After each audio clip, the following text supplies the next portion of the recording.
irresistible force such as you meets an old immovable object like me. You can bet as sure as you live, something's gotta give, something's gotta give, something's gotta give.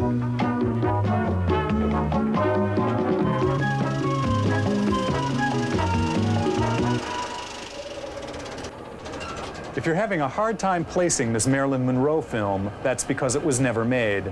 I'm Henry Shipper for Fox Entertainment News, and this was our idea of how Monroe's last unfinished film, a bedroom comedy called Something's Got to Give, might have opened had it ever reached the screen. It didn't, because Monroe was fired after 8 weeks of filming, here on stage 14 at 20th Century Fox. She was sacked for what the studio described as spectacular absenteeism, and it was hinted for drifting through her scenes in a depressed and drug-induced haze. 2 months later, Monroe was found dead, an apparent suicide at the age of 36.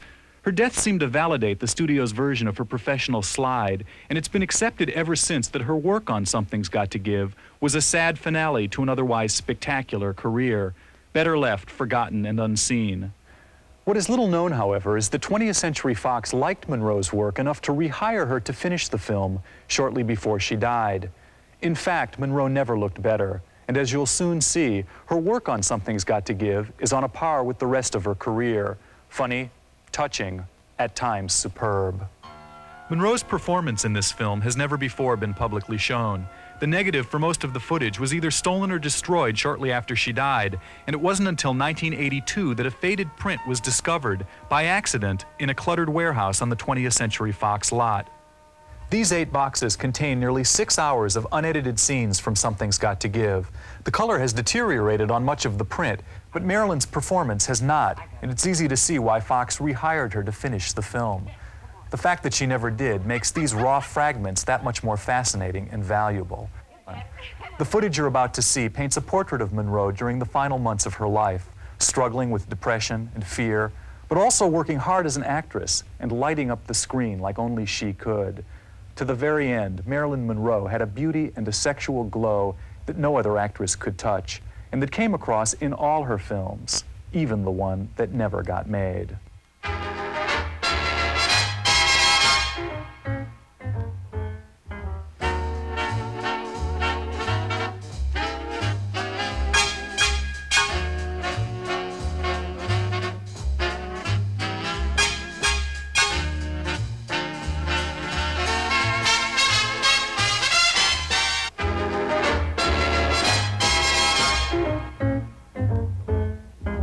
These costume and makeup tests were shot on April 10, 1962. Marilyn Monroe, the sex symbol of the 1950s, was 35 years old. She'd been puffy and overweight in her last few films, but Monroe lost 15 pounds before the start of Something's Got to Give, and looked better than she had in years.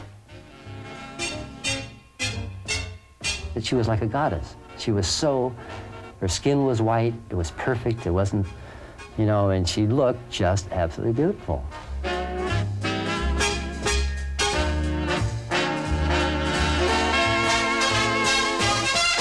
Her body was in beautiful condition. Her figure was never better. Her face was terrific. The young, fleshy part of the face had gone, and I think it was just a maturity that she had arrived at, you know, becoming a woman.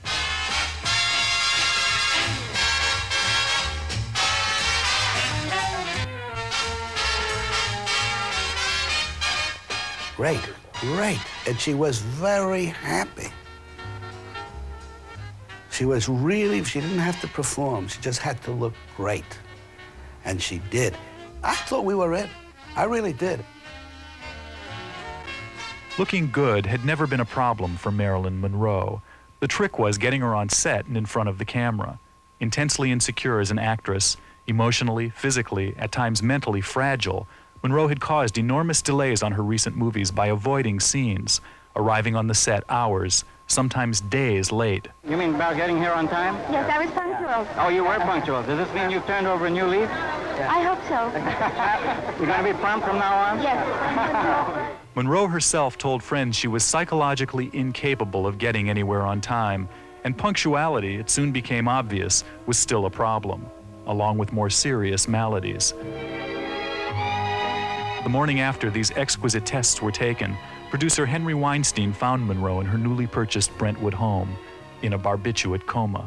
This whole thing frightened me, of course, and I realized that she was even more unstable than I was led to believe. And I went to the studio and reported this and said, I don't think you can go on with the picture. And they said, no, it's okay, we'll go on. If Monroe seemed on the verge of a breakdown, so did 20th Century Fox. The once proud studio was teetering toward bankruptcy, reeling from losses produced by this film.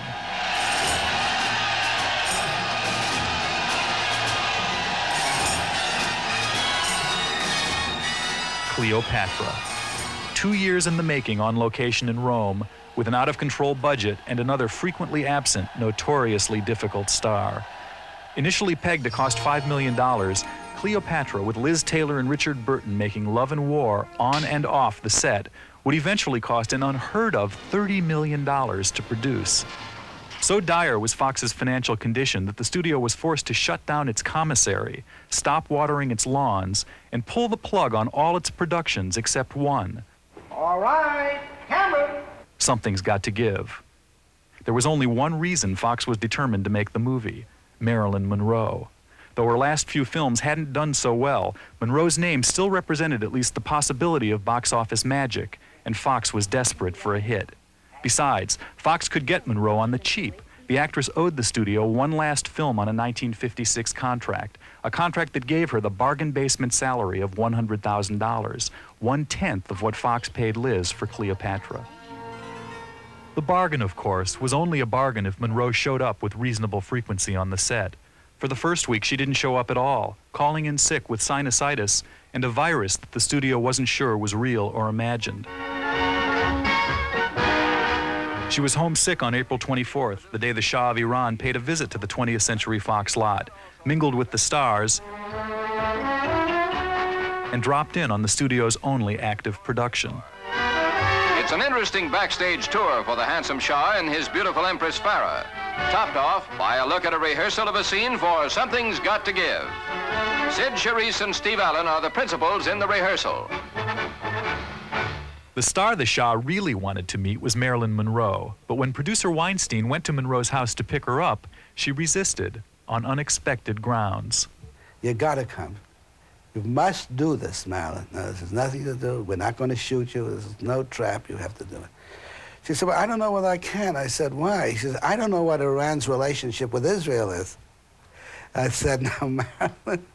Weinstein quickly placed a call to this Hollywood synagogue and put Marilyn on the phone with Rabbi Max Nussbaum, otherwise known as the Rabbi to the Stars.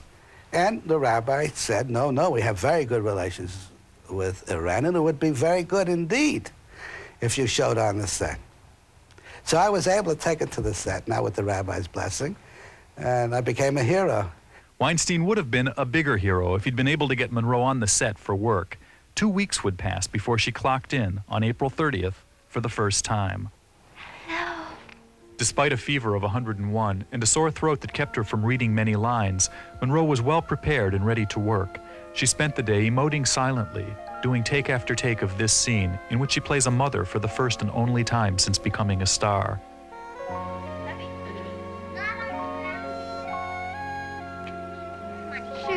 All right. Cut it.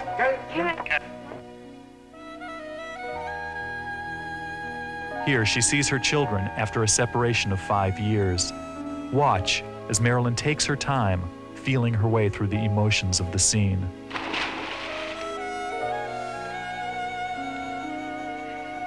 I knew you were going to do that. Horatio, go.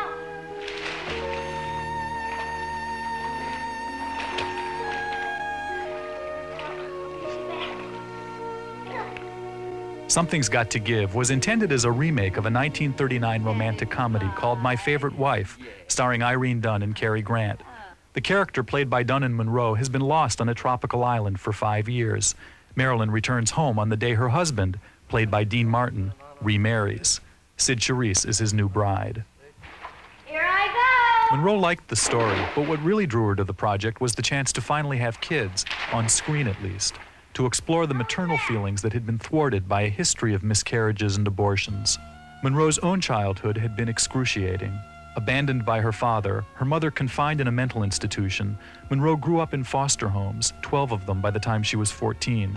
She played these scenes from Something's Got to Give with a vulnerability and a tenderness that seemed to draw from her own orphan-like past. You don't remember me, do you? No. I do. Don't pay any attention to her. She's crazy. Are you going to stay long? I don't know yet. Would you like me to? I don't know where you would sleep. I don't know either yet, but if we could work that out, would you like me to stay? I wouldn't mind. She was very happy about working with the children, yes. They were nice little youngsters, too. If one of her babies had lived, it would have been about the age of the youngest. And that, I think, emotionally was very tender to her. Here I go. Timmy! She identified very heavily with the orphans of the world. She wanted to take care of children, you know, to get rid of the way she was taken care of and to take care of children the way she would want to have been taken care of. Oh, I think absolutely. Absolutely. Timmy, let me go. Oh, Timmy, you know, far away in the South Sea Islands, when a man hurts himself and he doesn't want people to see, you know what he does? What? He has somebody else cry for him. How does that help? You'd be surprised. Can I cry for you? That's silly. I'm good at it. I'm okay now. Okay. Well, I guess now, being 38 years old, and looking back, I think she would have made a very good mother. Christopher Robert Morley was 7 years old in 1962. He's now a stockbroker on Wall Street. I'm just sorry in retrospect that I pulled away when she wanted to console me. But I do remember when she knelt down to help me out of the pool that she was very, very tender and very consoling. And in the fantasy world of being on the movie set and shooting the movie, it was very, very nice to have Marilyn as my mother. Ow! Ow! You're baby. Alexandra Heilweil was just 4 years old when she was cast as Marilyn's daughter. Thinking back on it now as an adult, maybe she was wistful and didn't want to get too involved with us because it was painful for her in a way, not having her own family. Now a scientist living in Florida, Alexandra's brief encounter with Marilyn left a lasting impression. And I think to this day, she's the model that I have of femininity, she was just beautiful, and it was her poise, really, not so much her face or her figure that made her so beautiful. The way she carried herself and the way she moved and spoke was utterly feminine. I used to come to see your mommy, too. She drowned. You ever think about her? Once a year I do. Once a year I do, too. Only once a year? We take flowers to church on her birthday with Daddy. You put those flowers under that window? Which window? Doesn't she have a stained glass window there or something? Oh, that one. I think so. I forgot. Daddy said we're going to get a new mommy. He does, really? Bianca. Do you like Bianca? So many people are afraid of being vulnerable. She wasn't. She was vulnerable. You know, I would well up in tears sometimes. When in fact, I must admit that I sat there and cut a sequence and I was crying. Because if it's honest here, I'm an honest guy. If that film is honest, I'm going to react to it, believe me. Timmy, come here. What? I want to hug you. Me too. You two, both of you. You know what you two kids are. What? You're my two sweethearts. My two best sweethearts in the whole world. Oh, you little rascal. Cut it, Good, good.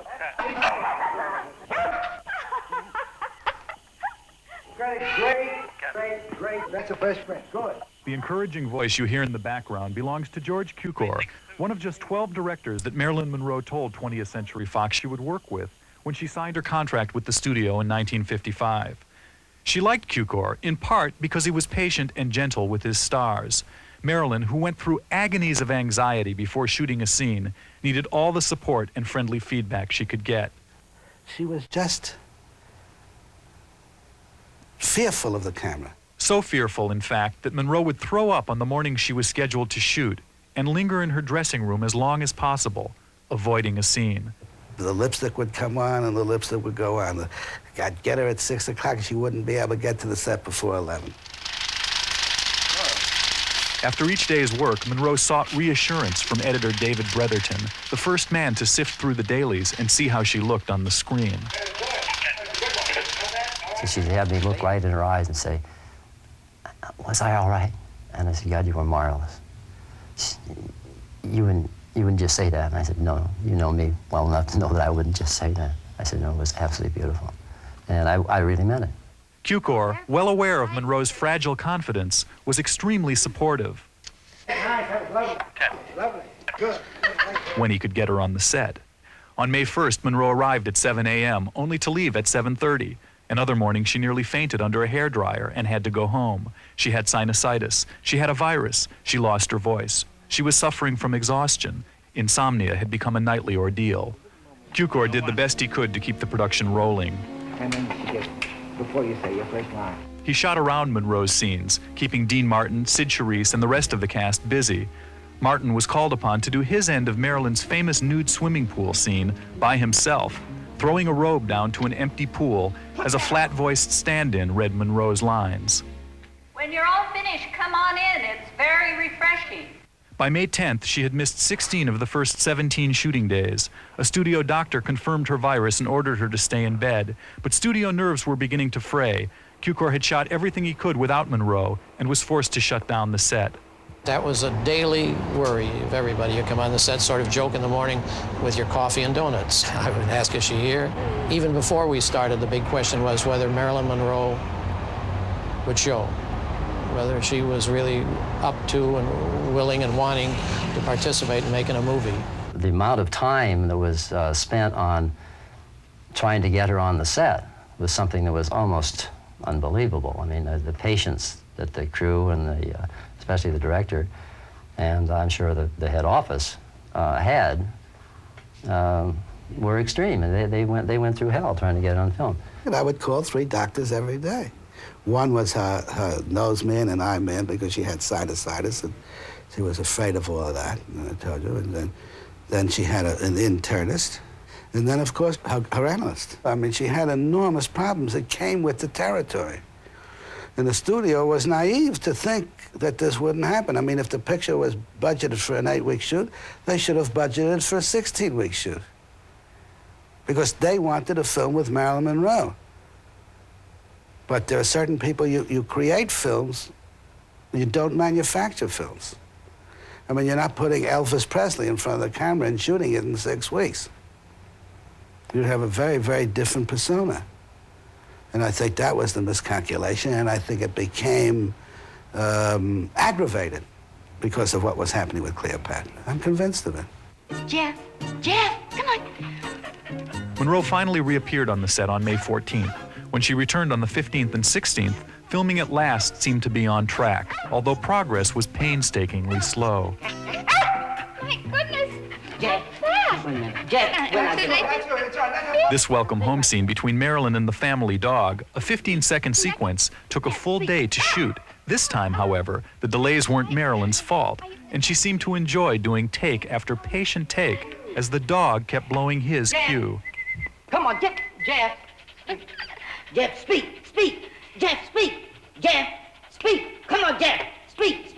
Come on, here, boy. Come on, speak. Watch it. Speak. Speak. Come on, Jeff. Come on, put your feet up. Speak. I used to come here a long time ago. He remembers me. Tippy. Jeff, come on. Get over here. Come on, Jeff. Good. Let's get around. Fix that. Jeff. Come on. The dog was sensational in rehearsals. I've never seen such a good dog in rehearsals. That's the one. That's the baby. Isn't that sweet? She got a kick out of it. And somebody was, you know, everybody's saying she was difficult. Now here was something that was more difficult than she was, in effect, you know, and because you can't scold a dog into doing the right thing, you know. Jeff, come here, Jeff. Let's get him back there, boy. Jeff, come here. Get over here. That was very good. Yeah, he's getting good. Right, Jeff. Just as things began to stabilize on the Something's Got to Give set, a new crisis loomed. On Thursday, May 17th, 4 days after Monroe had returned to work, a helicopter carrying Peter Lawford landed on the Fox lot and whisked Marilyn away just before the noon break. That afternoon, she flew to New York to perform at a lavish birthday party in Madison Square Garden for President John F. Kennedy. Monroe had been asked to sing Happy Birthday to the President. Mr. President, the late Marilyn Monroe.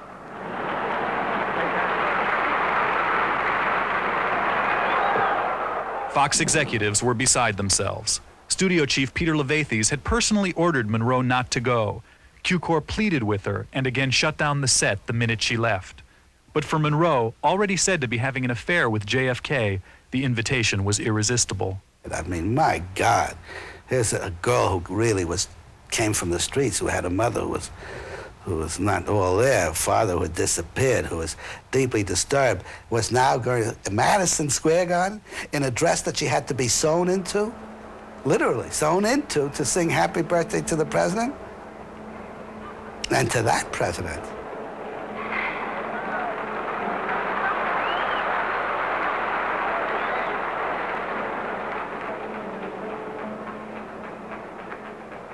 Happy birthday to you. Happy birthday to you. Happy birthday, Mr. President. Happy birthday to you. Everybody, happy birthday! Cukor was angry. The studio was angry. There was a feeling of resentment, you know, that everybody had been patient enough and trying as hard as they could for Marilyn, and then to do this. My memory, because I remember being with Cukor at the time, was that we were both astonished that she had gone and angry. Cukor particularly was angry.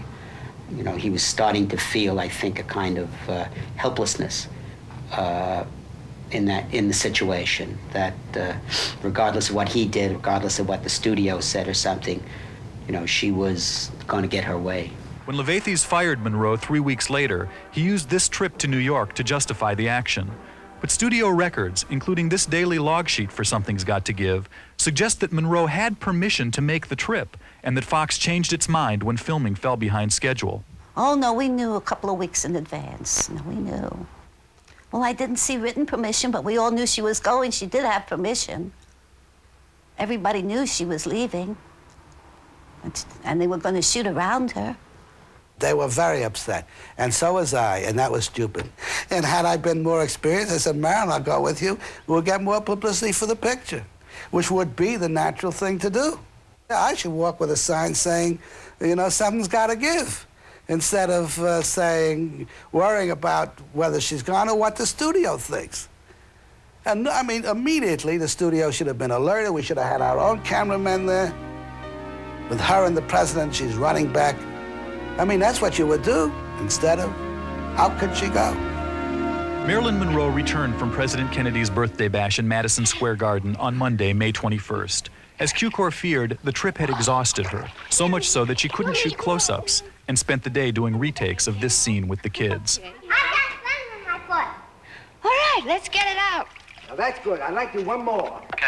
Things worsened the next day when Dean Martin turned up with a cold. Monroe, still trying to shake her virus, refused to work with him, despite assurances from studio doctors that he wasn't contagious. Cukor could do little but spin his wheels. The day was spent reshooting earlier scenes.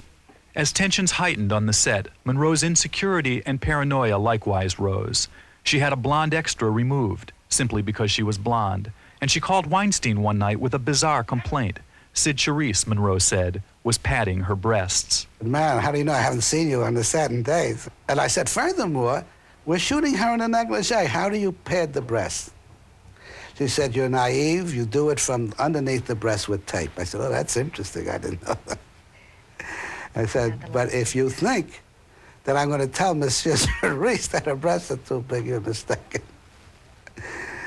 She said, okay, then I'm going to pad mine. I said, those lovely breasts you're not going to pad. It would be criminal. She said, no, I'm going to pad them, and you're going to have to redo all my costumes. Fortunately for Weinstein, the next scene Marilyn shot required no costume. The nude pool scene, perhaps the most famous sequence ever shot for a movie that was never made. According to the script, this midnight skinny dip was Marilyn's way of encouraging Dean Martin to break the news to his new wife, Sid Charisse, that his first wife had come home. I don't feel so good.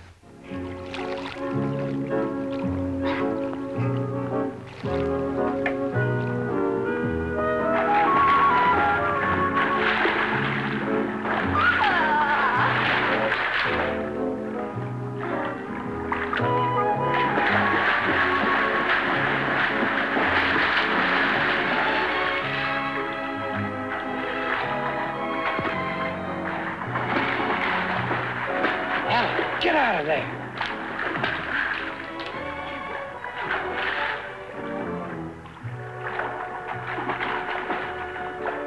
Oh, Stephen, back in.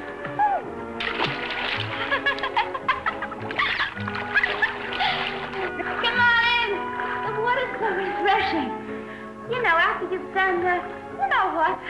Monroe began the scene wearing a flesh-colored bikini, but when a cameraman complained that the line of her bra was visible, she slipped out of the suit and did the scene au naturel.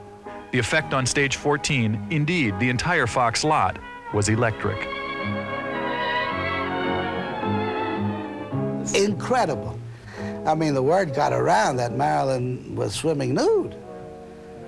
And we kind of closed the door. I mean, we would have had half the studio there.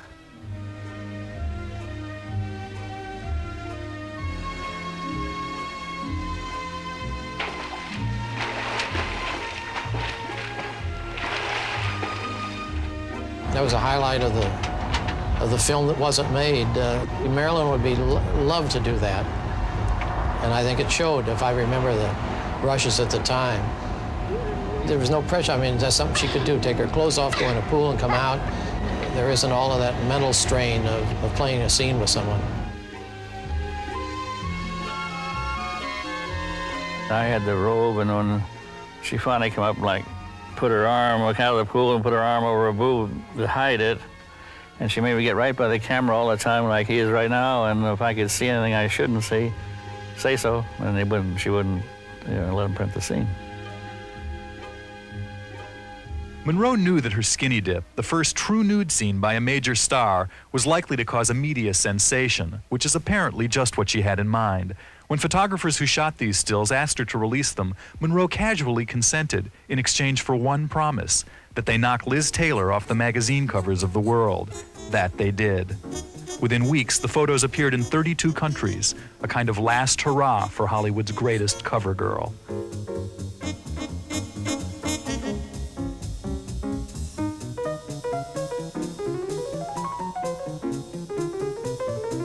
It made her feel great. It was her happiest day. She felt secure that day. Why? That day as opposed to another day, I don't know. Get back! I really thought the worst was over. Briefly, it seemed like it was. Although her 4 hours in the pool had aggravated her virus, Marilyn continued to work and work well. On the 26th of May, she shot this scene, a Garbo-like turn in which she pretends to be Martin's Swedish maid. I see. Tick. His Swedish name. Mrs. Duncan, give me position to take care of children. Nice to meet you, Mrs. Tick. Nicholas, shall we go in now? Would you mind taking these in for me, please? Oh, I'll take it. It's no trouble. We have been waiting for you to come home. Honeymoon is over, yeah? It's just begun. A few days later, Monroe and Martin worked together again, their first solo scene since filming began. And a man's wife spends 5 years on an island with a strange man. Would you like it better if I knew him? And it slips her mind? Well, I was going to tell you, but I know how upset you get about little things. Little things? Monroe had tangled bitterly with previous co-stars like Tony Curtis and Laurence Olivier, and she handpicked Dean Martin as her leading man, in large part because they were friends, and she knew she could count on him as an ally. True to his easygoing double martini image, Martin seemed utterly unfazed by Monroe's absences and delays. All right. Camera. Dean was wonderful. Dean loved her. He was just very patient and understanding. And when he was waiting, he'd be in the back swinging his golf balls. Had a club with him, and he'd go behind the set and just swing it away. Put some shots. Dean Martin never said a word. He sat in his dressing room, and he knew I was young and worried and inexperienced. He would come and comfort me instead of me come and comfort him. Weinstein once again was in need of comfort. On the 27th of May, Marilyn phoned in sick, and again on the 28th. She reported to the set on June 1st, her 36th birthday, but the mood was grim. Cukor, desperate to make some headway, was furious over plans to throw a birthday party on the set and refused to let Marilyn go until the end of the day. Ironically, the tense afternoon produced one of the film's funnier scenes, a vintage Monroe tease in which she tries to pass Wally Cox off as the man with whom she spent 5 years on a deserted island. Thank you. I really don't have very much time. I'm making a report to the Geographic Society on the flora and fauna we found on the island. This, as it turned out, would be the last scene of Marilyn Monroe's career. Ask anything. Go ahead, ask. Oh, well, let me see. What kind of an island was it? I'd say it was an ordinary island, wouldn't you say? Like the rest. Small island? Not small. Not large. Medium.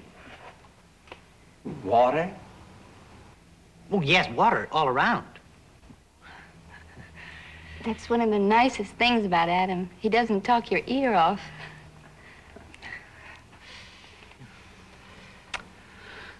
Well... Is there anything else you'd like to ask? No, I don't think so. I've got a good, clear picture now. Well, then, should I be running along? Must you? Oh, the Geographic Society insists on punctuality. Fine, thank you.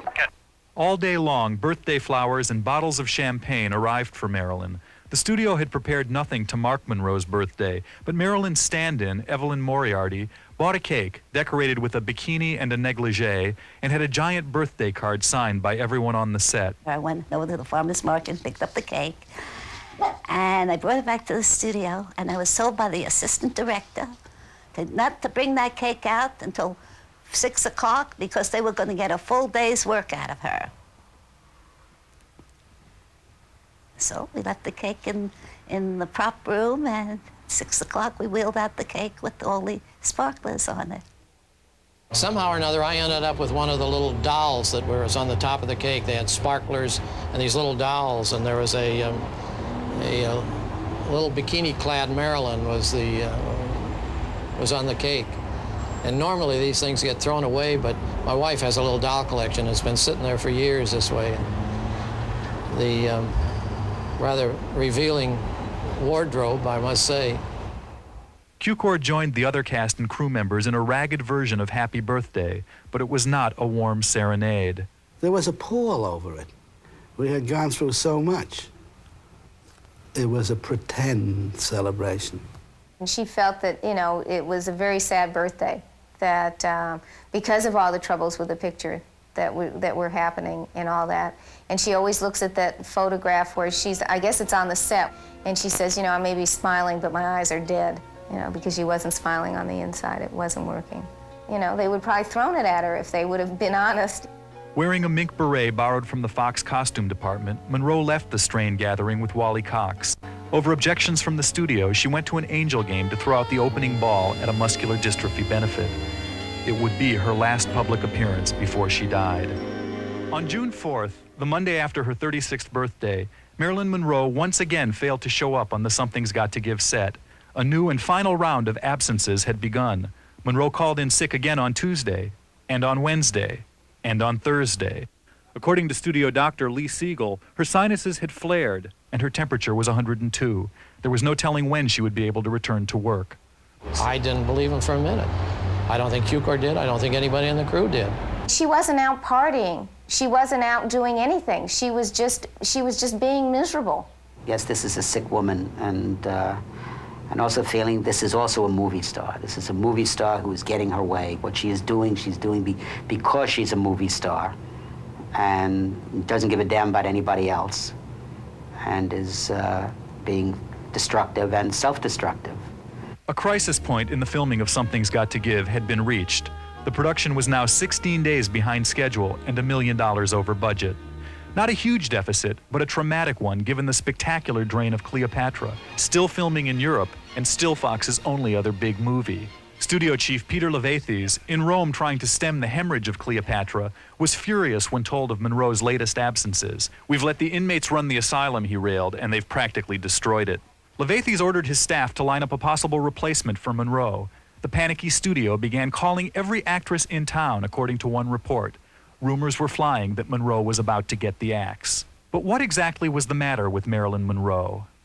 What happened that weekend, I don't know. To me, that's more interesting than what happened the day that Marilyn died. Because that was the turning point. I think she was just depressed. I mean, it wasn't like she didn't want to do it. She wanted to get the film done. She didn't want to be fired. She was just in a terrible place by this time. There was something desperate and mysterious about Monroe's actions. On June 5th, she reportedly tried to discuss Something's Got to Give with Levathes' boss, 20th Century Fox president Spiros Skouros, even though he was recovering from surgery in the intensive care unit of a New York hospital. On June 7th, Monroe visited a plastic surgeon. She had been taking too much medication, she said, had fallen in the shower, and bruised her face. That same day, emergency calls were placed to Monroe's psychiatrist, Dr. Ralph Greenson, who was vacationing in Switzerland. Greenson flew back to Los Angeles that night and gave the studio a guarantee that Monroe would be on the set and able to finish the film by Monday. May I start again? But it was too late. When she failed to appear on Friday, June 8th, Levathes fired Marilyn Monroe. Punctuating the action with an exclamation point, he ordered his lawyers to file a $500,000 breach of contract suit against the actress that same day. "We can't afford to have her and Cleopatra too," a studio official explained. Monroe was stunned. She was terribly upset that she couldn't believe that the studio had fired her. That was very difficult to accept. I mean, it was like she was gold-bricking, and that she was doing this as a willful child. And I think she felt really degraded by it. Even with your own children, there comes a time when you have to make decisions that something can't continue. Something's got to happen. Something's got to give is what it was. Something's got to give, and the studio said, "I've taken all I can," and I think they justifiably did. The day Monroe was fired, producer Weinstein lashed out at her in the press for, quote, "completely flouting professional discipline and putting 104 people out of work." He has since revised that view. The real reason Marilyn was fired was that you had Cleopatra way behind schedule and costing millions. The studio sold the backlot to help finance it. You now have this small little picture on about a half a dozen sets and 20 people maybe, and that's behind. And it looks like Skouros and his appointed head Levathes are losing control over their talent. I mean, this is only, we look at Marilyn Monroe, but I've tried to point out this is a small pawn in the whole studio thing. It's an interesting pawn. It's very sad, it's tragic, it's funny, but it's a pawn to the whole, really, what happens. And that's the real Hollywood story. But the soap opera surrounding Something's Got to Give was far from over. On June 9th, Fox announced that it had replaced Monroe with Lee Remick, who came to the Fox lot for costume tests the next day. Remick defended the studio for dropping Monroe. "I feel she should have been replaced," she told reporters. "The movie business is crumbling down around our ears because of that kind of behavior." In its haste to act decisively, however, Fox overlooked an important detail. Dean Martin's contract gave him right of approval over his co-star, and Martin immediately rejected Lee Remick. Dean said, and he sat right here in the dressing room, in the front of the dressing room up there when we found out she was gone. And somebody from the studio came over and said, "Well, we're going to go ahead and do it with Lee Remick." What? He said, "No, we're not going to do it with Lee Remick." And that was it. And that's why I heard him say that about Marilyn and walked off. She felt really proud that he would stand by her, and that really pleased her. And I remember, I think she came and you know, showed me the headline, "No Monroe, no Martin," or something like that it was, and she was really tickled by that. 20th Century Fox soon came to regret firing Marilyn Monroe. With Dean Martin rejecting Lee Remick as a replacement, the studio had, in effect, unwittingly killed its own production and tossed $2 million down the drain. Hard as it must have been to swallow, there was only one way to salvage Something's Got to Give. Just weeks after dropping her from the picture, suing her for breach of contract, and denouncing her in the press, Fox quietly rehired Marilyn Monroe. The studio agreed to pay her more than twice her original salary to finish the film. We were with her Thursday before the Saturday that she passed away, and she was as happy as we've ever seen her. Anticipation of going to work, healthy, good shape physically at that point. I heard that we were going to do the picture. Okay, and we're going to go back to the picture. I called the Wednesday before she died, and I talked to her. Oh, the conversation was we were going to go back. We're going to go back and work. She was real up. Monroe, of course, never did return to work. On August 4th, just a month before filming of Something's Got to Give was to resume, she made headlines for the last time. Monroe's death made it obvious that her struggles during Something's Got to Give were all too real, and her firing, in retrospect, seems harsh and unfair. Without a doubt, she was a problematic star, struggling with sickness and at times crippling fears, an actress whose appeal came from the same mix of beauty and pain that made it so hard for her to work and ultimately to live. But Monroe was also a scapegoat for Hollywood's dying studio system, a system accustomed to assembly line creativity and absolute control over its talent. Monroe was not an assembly line star, and her struggles were something the studio bosses could neither tolerate nor understand. Monroe herself wrote what may well be the best epitaph to both her life and her work on Something's Got to Give, an odd, poignant telegram sent to Robert Kennedy just days after she was fired, turning down an invitation to visit the Kennedy clan. Unfortunately, I'm involved in a freedom ride protesting the loss of minority rights for the few remaining earthbound stars. All we demanded, Marilyn wrote, was our right to twinkle.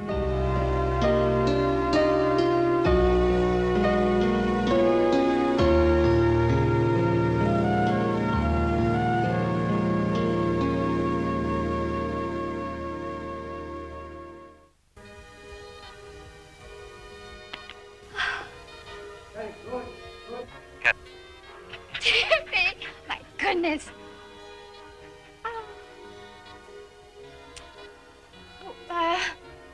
Well, he's out of... Jeff, come here. No.